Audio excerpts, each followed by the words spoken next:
Well, when I first started out in this business, it was the trick was to figure out a way to do it well, and the amount of money that's being uh, at issue is, in the beginning it was $5 to $10 million. Now it's several hundred million per transaction.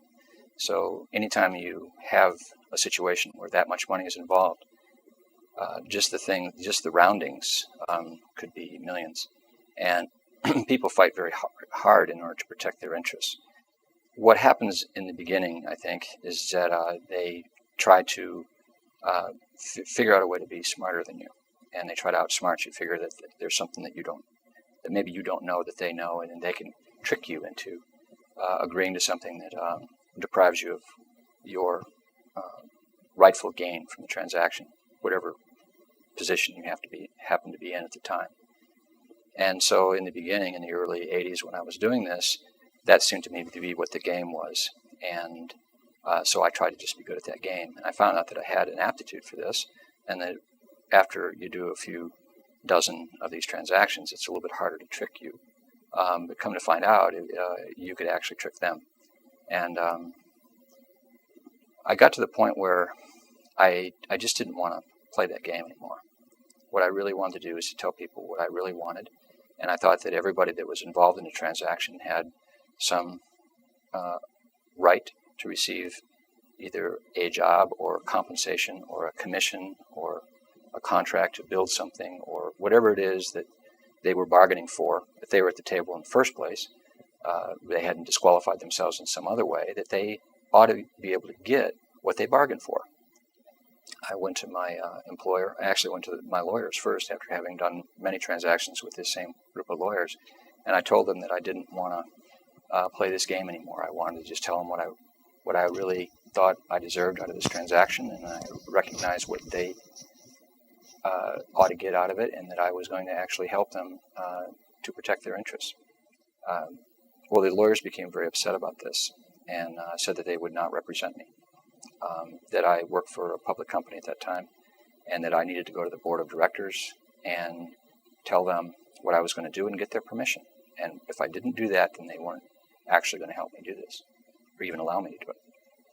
So I did that. I went to the board, and I asked them.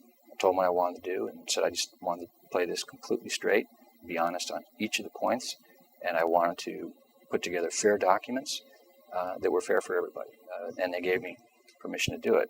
And the first project that I did like that was in New Orleans. And this was in 1992. And there was a real estate kind of a collapse had gone on throughout the United States. The RTC had been formed, and the two people that I was dealing with to build this hotel were struggling financially. Had gone through some threatened foreclosures and problems with their banks, problems with their partners, problems with some of their management companies, and they had developed a lot of kind of sharp edges. And in I walk at that point, having just met with my board. And so I said to them, here's the way we're going to do this. We already had sort of a letter of intent fleshed out. We're going to put together these documents. But here's the way it's going to go. I'm going to look out for you. And I want you to look out for me. Because I think you have a legitimate economic interest here. And there may be ways in which you could be deprived of those interests. But I'm not going to let that happen. Because I think that you deserve what you bargained for. And therefore, I'm going to help you. And I hope before it's all over that you help me to protect my interests. And I'll go first. And we started going through the agreements, and I went to a provision fairly early on, and I said, this is what this says, and it looks great because you're going to be the developer and you're supposed to make this money. And but if you flip in the back, this section here in the back, it looks like actually without doing something really bad, you could be deprived of that. I could do that. Now, I wouldn't deprive you of it, but legally I could. And maybe I'm not here at the time in which this gets triggered. And somebody could take this money away from you. And so what I'd like my lawyer to do, and I looked over at my lawyer, and I said, I would like that provision to be changed so that this unfair thing could not happen to them. My lawyer was a little uncomfortable, but he didn't want to say anything. And he said, okay, fine, let's do that. And the guys at the other side of the table, they didn't really know what to make of this. But they said, great, thank you. And we moved on. And about a half hour later, we came across another one, and they were ready to turn the page. And I says, before we turn the page, if you look here in the middle, this provision here, that ties over to this other agreement over here, and which has a mirror provision. But actually, if you don't do this exactly right, exactly perfectly, you won't get this other compensation that would come to you under certain circumstances. And I don't think that that's fair, because you would trigger this just too easily. It's not right. And I want to change it so that it is fair. Well, that started to really get to him.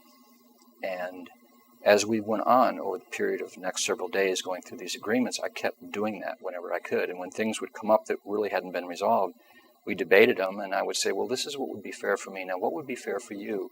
And as we kind of articulated it, I took their position and also my own. And we just kind of looked at it from a 360-degree view and what would be the right thing for all of us in this situation. Well, it blew them away.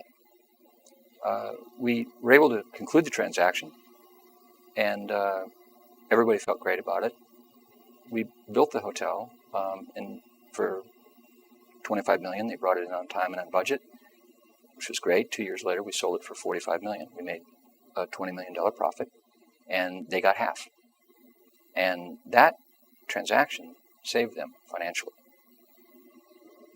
They also told me later that it changed the way that they did business.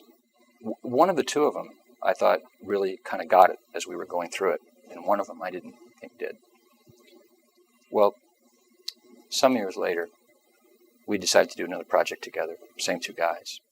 And one of the fellows there, the one that I thought probably didn't get what I was doing, he was being honored that day as being Orlean of the Year.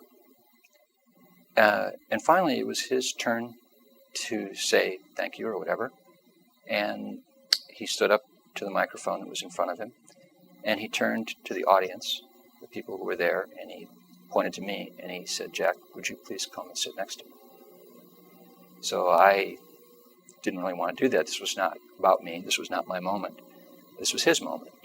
But for some reason, he wanted me to do it, and so I did. I walked up and I sat next to him. And he looked at the people and he said, thank you very much for all your kind words. He said, but I am not the one that you should be honoring here today. You should be honoring this man sitting next to me. And he pointed to me. And he went on to say some of the nicest things that anybody has ever said to me.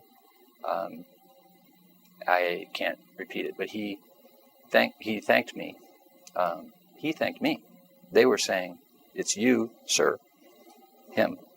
And when it's his turn to talk, he said, it's not me, it's him. And he referenced specifically the things that I had done and the way it had affected him. Sometimes people don't get what you're doing right away. But it's not always about right now. Sometimes it takes people a while to get it. And the hard part is to not fall prey to that. Don't make your ethics become situational, where he's a bad guy, therefore I have the right to be a bad person. Don't do that. What you do is you have your own ethics, your own moral compass, and you just stay with that. You are looking out for their legitimate business interests. And that doesn't mean that you're Santa Claus and that you don't make money, because we do. I mean, we do very well here. But what happens is that we're not mired down in litigation. We're not struggling through fractured relationships. We are able to resolve things with phone calls. I don't have to call my lawyer to straighten things out. People kind of get it, and they will generally reflect back to you what you are showing to them.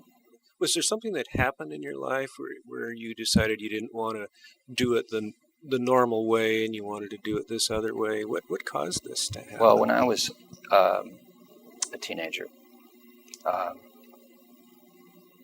I thought that I would go into the ministry. become a pastor of a church. That was kind of my path. And then my father died when I was a teenager. And that sort of changed things. I thought I had to make money, which I did, to support myself and my family, my mother and my sister. And I put myself through school by working. And all of those ethics and morals were still there. They're still ingrained within me. And as I began to develop in my career, I found myself not always following those morals and ethics. And it bothered me. It always bothered me. It got to the point where I just didn't want to do that anymore. I wanted to bring what we were talking about and listening to on Sunday morning, I wanted to bring to Monday morning and Tuesday morning and Wednesday morning. I wanted to live more of my life in that ethical structure, that spiritual understanding.